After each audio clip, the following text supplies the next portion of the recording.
লতা তরকারি রান্না করছি। লতা মানে লতি। আর এটার মধ্যে সম্বাসে দিয়েছি পেঁয়াজ, রসুন, শুটকি, তারপর লতাগুলি দিয়ে দিয়েছি, কাটুর বিচি দিয়ে রান্না করছি, কাঁচামরিচ দিয়েছি, হলুদ দিয়েছি, গুঁড়া লঙ্কা দিয়েছি হালকা।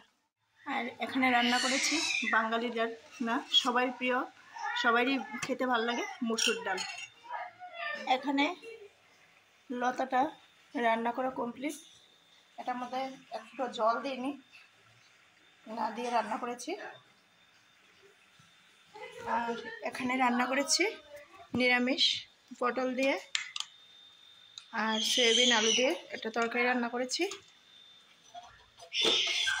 এখানে রান্না করেছি পুঁই শাক দিয়ে, আলু দিয়ে, টমেটো দিয়ে, হালকা ঝোল দিয়ে, চড়চড়া এটা পুঁই শাকের।